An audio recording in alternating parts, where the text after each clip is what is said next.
인류세의 그 연구 동향, 소위 인류세라는 것이 무엇이고, 지금 인류세 연구가 한국은 물론이고, 세계에서 어떻게 진행되고 있나 하는 것에 대해서 간단히 말씀드리겠습니다.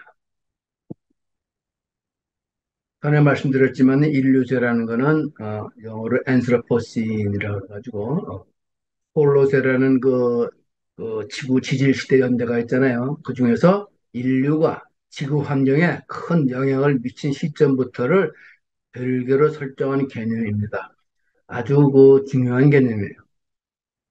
그래서 우리 같은 그 시니어라도 반드시 알아야 될 개념입니다. 인류세의 개념은 노벨 화학상을 받은 그 대기 화학자 파울 크리처이라는 사람이 대중화시켰습니다. 인류세를 주장하는 사람들은 핵실험에 실시된 1945년을 인류세의 시작점으로 봅니다.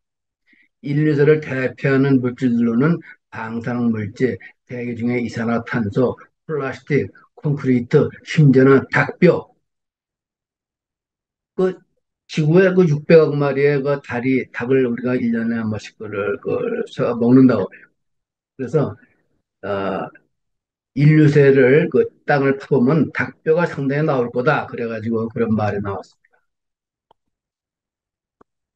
지도를 보면은 그 왼쪽 사진을 보면 지질연대가 나오죠. 학교에서 배운 대로 고생대, 중생대, 신생대 해서 쭉 나옵니다. 이 인류세라는 거는 신생대를 1기, 2기, 3기, 4기 이렇게 분류하는데 그중에서 어, 최근에 아, 한 150년 산업 그 혁명이 일어나는 게 150년 됐잖아요. 150년 이후에 세상이 너무나 많이 바뀐 거예요. 그래서 이 지질학적으로 보더라도 큰 의미가 있다 해가지고 최근에 개발된 개념입니다. 그 지질학적 시간의 측면에서 우리 인간을 바라봅시다. 그러면 지구 역사는 대략 46억 년 전에 형성이 되었습니다. 인간의 문명이라는 건 기껏해야 10,000년 전에 발전하기 시작했고 기록된 역사는 가장 오래된 거라고 해야 5천 년 정도 이내입니다.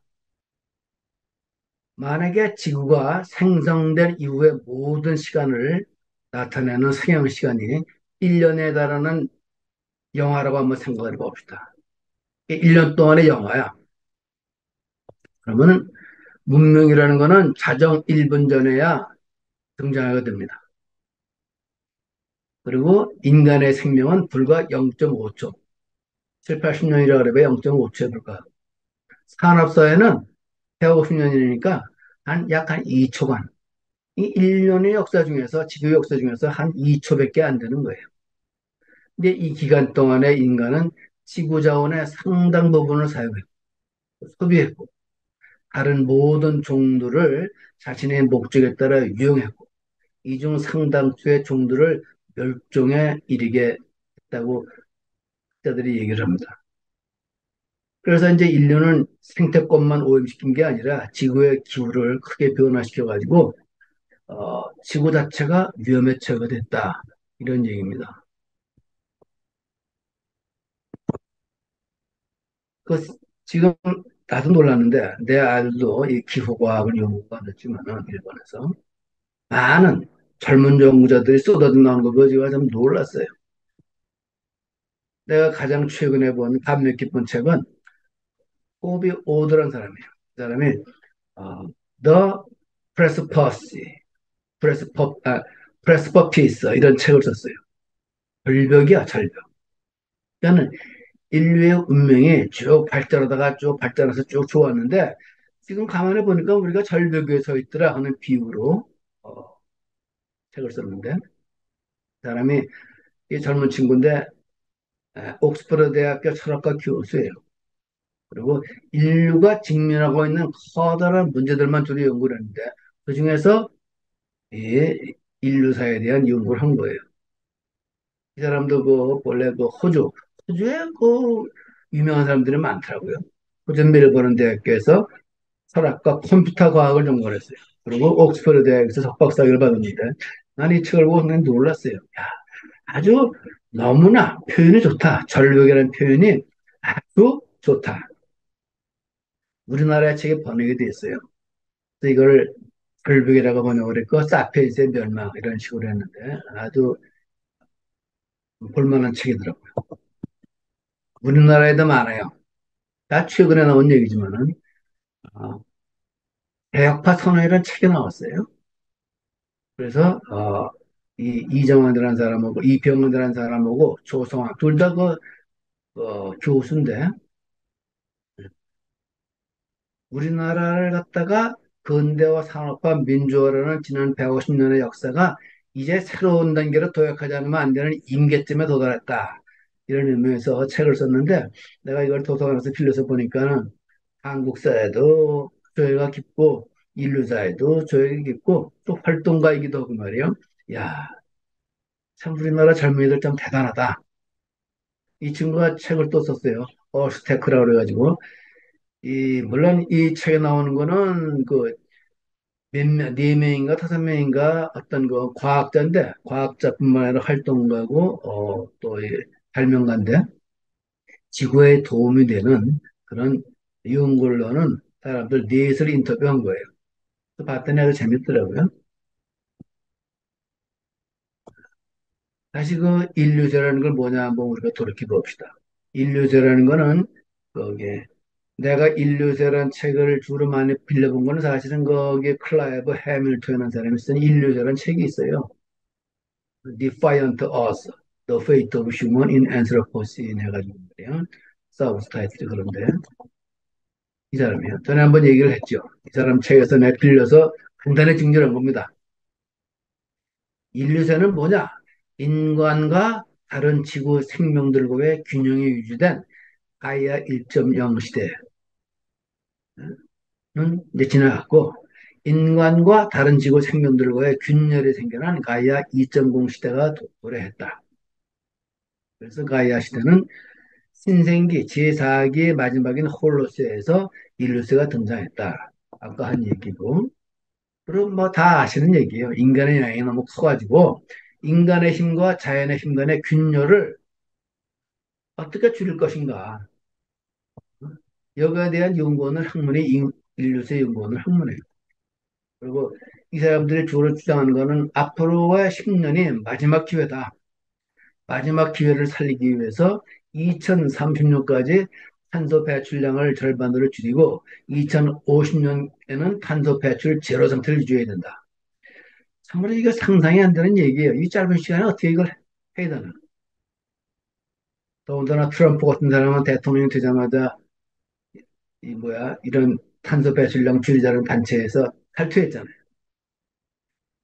어쨌든 우리가 생존하기 위해서는 21세기 인간의 삶에 급진적인 변화가 있어야 된다. 하는 게 대부분의 93%의 기후학자들은 그런 얘기예요.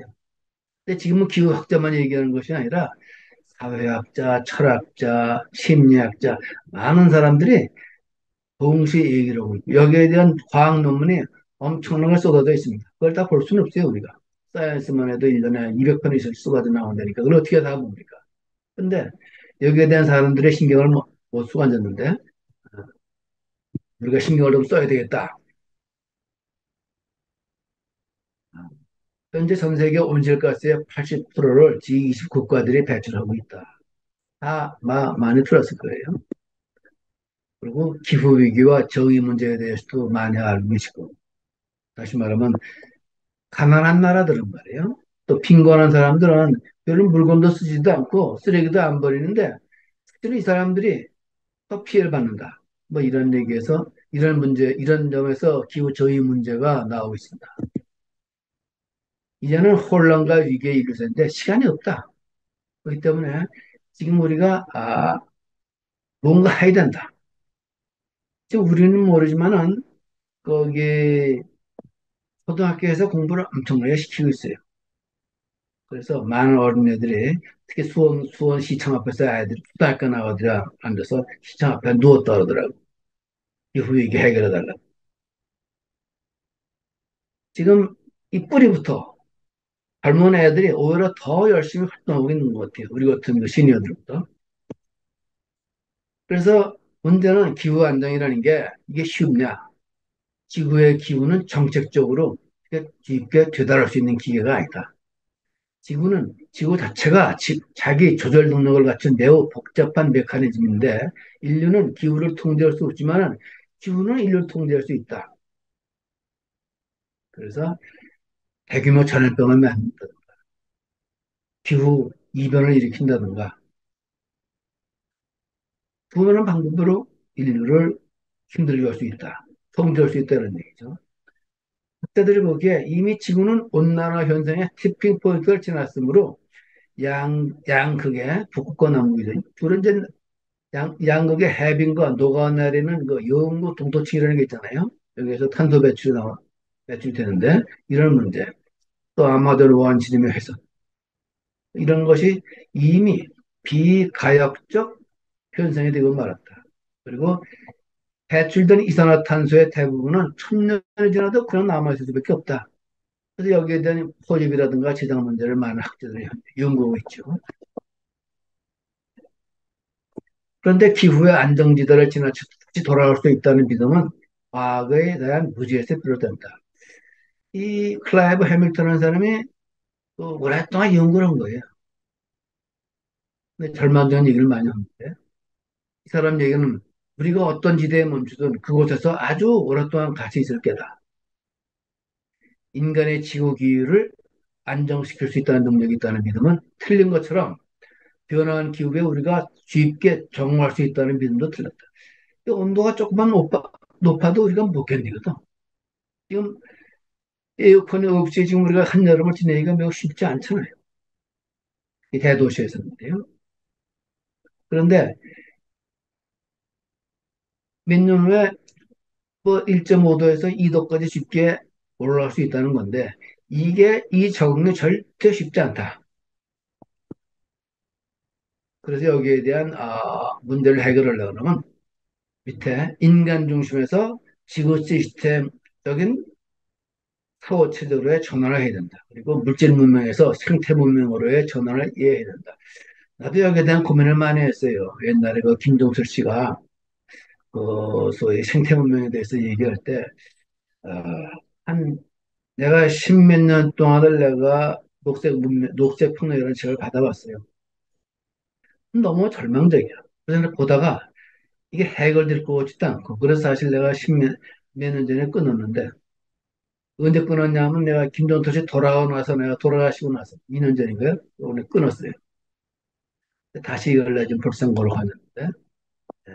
지금 시니어가 시니어는 지금 할 일이 별로 없는 사람입니까? 시니어가 가만히 있으면 안 되겠다. 이런 생각이 지금 든 겁니다. 아, 이런 깨달음 없이는 다시 말하면 더 나은 세상을 위해 활동하는 힘들. 예를 들면 말이에요. 우리나라가 현재 그 뭐 자유, 인권 얘기한단 말이에요. 또 민주주의 얘기로, 물질적 진보 얘기로, 또 어린이 혁명, 여성 혁명, 장애인 혁명 등을 얘기하고 있는데 이게 다 좋은 운동이에요. 내가 많이 참여했고 실제로 후원도 하고 있고 이런데 이것도 우리가 인류세라는 어떤 시대적 지락적 의미를 모르면은 세계를 파멸로 이끌 수 있다. 여기 이런 데 대한 자각이 있어야 한다. 이런 얘기입니다.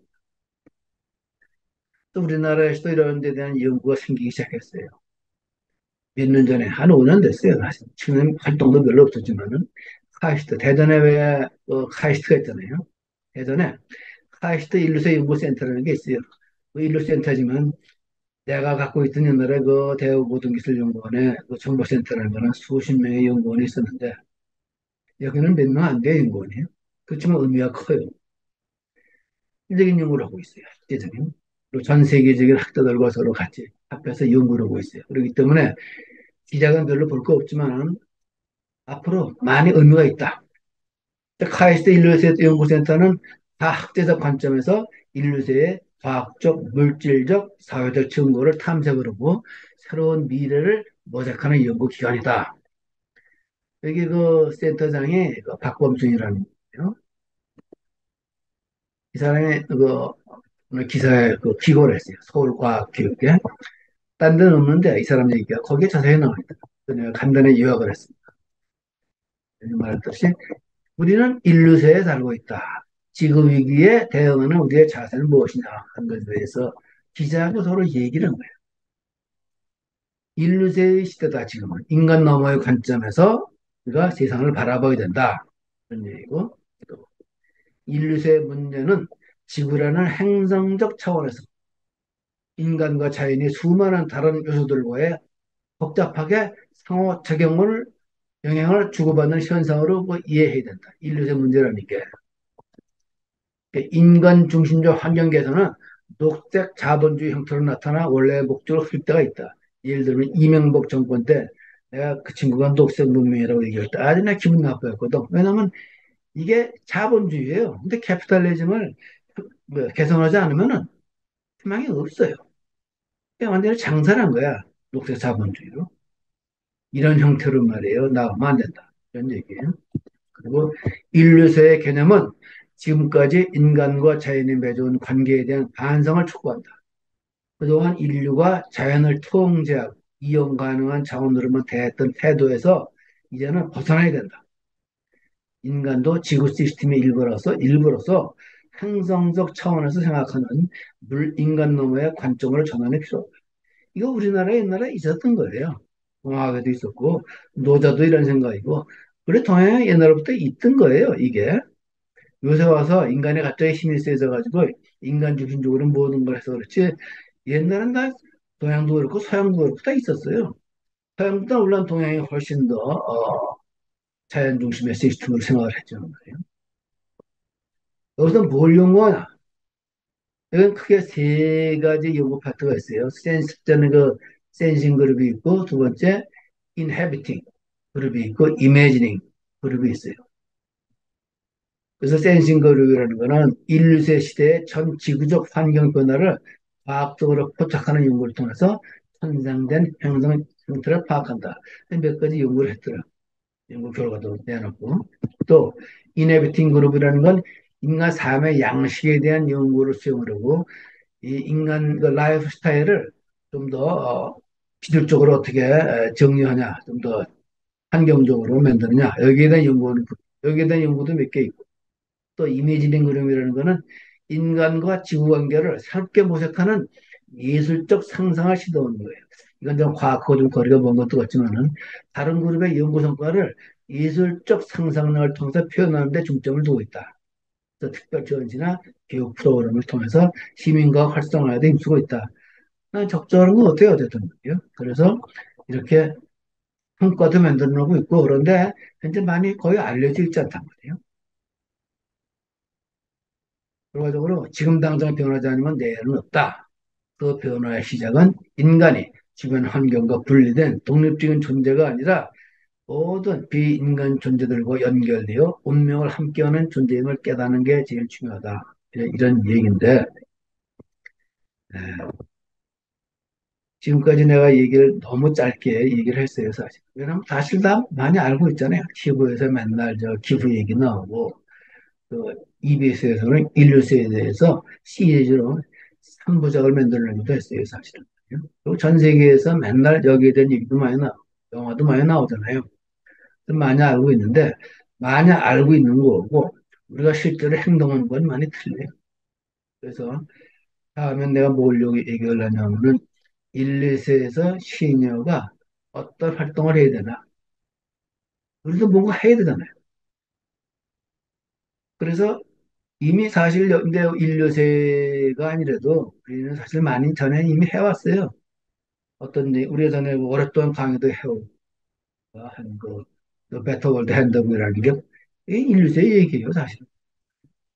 거기에 나온 대로 지금 최근에 나온 그 행동 그 GPT를 이용을 해서 말이에요. 인류세에 우리가 어떻게 행동을 해야 되느냐 그런 거에 대한 책도 나와 있고 책이 아니라 요즘은 보면 나오니까 많이 나와 있는데 다음에는 인류세에서 시니어가 어떤 활동을 해야 될 건가 하는 거에 대해서 얘기를 하려고 합니다.